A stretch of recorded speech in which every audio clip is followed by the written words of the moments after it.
اچھا یہ بتائیے گا کہ دوحہ میں جب جنوری میں ملاقات ہوئی تو اس میں بہت بڑی پیش رفت یہ تھی کہ ایک بنیادی فریم ورک پہ اتفاق ہوا تھا کہ ایک تو غیر ملکی افواج کا انخلا ممکن بنایا جائے گا اور دوسرا یہ کہ افغانستان کو کوئی اور دہشت گرد گروپ جو ہے وہ بیرون ملک دہشت گردی کے لیے استعمال نہیں کرے گا، اس کی اجازت نہیں دی جائے گی۔ آج کی ملاقات میں اس سے آگے کی کیا کسی بات کی توقع کی جا سکتی ہے؟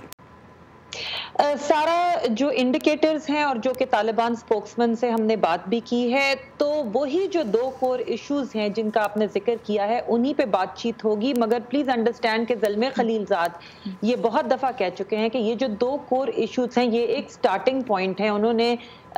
ٹویٹ بھی کیا اور پبلک فورم پہ USIP میں ریپیٹ بھی کیا کہ nothing is agreed to until everything is agreed to، یعنی کہ کسی بھی بات پر اتفاق نہیں ہوگا جب تک کہ تمام باتوں پر اتفاق نہیں ہوگا۔ تو اب جو دو امپورٹنٹ چیزیں ہیں اس اجلاس میں وہ یہ کہ جو اب یہ دور ہے بات چیت کا، اس میں یہ کہ ایک تو ورکنگ کمیٹیز بنا دی ہیں طالبان نے اور امریکی سائڈ نے جو ان دو کور ایشوز پہ ریکمنڈیشنز دیں گی، اور یہ کہ یہ کہنا بہت آسان ہے کہ غیر ملکی افواج کا انخلا اور طالبان کی طرف سے گارنٹیز، لیکن اس کو عملی اقدام کیسے پہنچایا جائے گا اس میں بہت سارے امپورٹنٹ ہرڈلز ہیں اور مسائل ہیں۔ بہرحال ہمیں انڈیکیٹرز مل رہی ہیں کہ یہ دور جو ہے یہ بہت امپورٹنٹ شاید ثابت ہونے والا ہے۔ اچھا آج ہم نے دیکھا کہ امریکی جو مندوب ہیں ایمبیسڈر زلمے خلیلزاد، انہوں نے ٹویٹر پہ پاکستان کا شکریہ ادا کیا سفری سہولتیں مہیا کرنے کے سلسلے میں۔ اب جو افغان طالبان مذاکرات میں حصہ لے رہے ہیں ان پہ کچھ پہ سفری پابندیاں اقوام متحدہ کی جانب سے عائد ہیں، ان پابندیوں کو امریکہ اور افغان حکومت بہت مختلف طریقے سے دیکھ رہے ہیں۔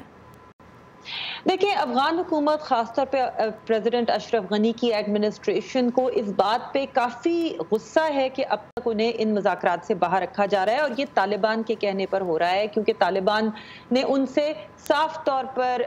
ان کو انکلوڈ کرنے سے منع کر دیا ہے کیونکہ وہ ان کو پپٹ بھی کہتے ہیں، ان کو اکنالج بھی نہیں کرنا چاہتے۔ لیکن زلمے خلیلزاد نے جو ایک انڈیکیٹر دیا کہ اس کی وجہ کیا ہو سکتی ہے وہ یہ کہ افغانستان میں انتخابات قریب ہیں اور طالبان یہ نہیں چاہتے کہ وہ کسی بھی ایک فریق کو خصوصاً اس صورت میں پریزیڈنٹ غنی کو انتخاب میں کوئی بوسٹ فراہم کریں،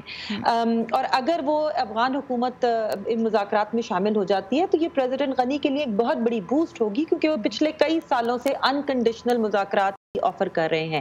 لیکن ایک ایسے فریم ورک میں جس میں بہت سارے فریق ہوں، جیسا کہ طالبان ماسکو گئے تھے اور وہ بہت سارے افغان لیڈر سے ملے تھے، ایسے کسی فریم ورک میں شاید وہ افغان گورنمنٹ سے بھی بات چیت کر سکتے ہیں۔ آپ کا سوال تھا سفری سہولتوں پہ، تو افغان گورنمنٹ اسی وجہ سے کہ وہ ناراض ہے ہمیشہ UN کے پاس چلی جاتی ہے کہ جی آپ ان لوگوں کو سفر کیوں کرنے دے رہے ہیں، چاہے وہ ماسکو ہو چاہے وہ پاکستان ہو، اور اب ملا برادر دوحہ گئے ہیں تو لیٹس سی اس پہ افغان حکومت کا کیا ری ایکشن ہوگا۔ رائٹ، عائشہ تنظیم ہمارے ساتھ تھی اسلام آباد سے۔ عائشہ آپ کے وقت کا بہت شکریہ۔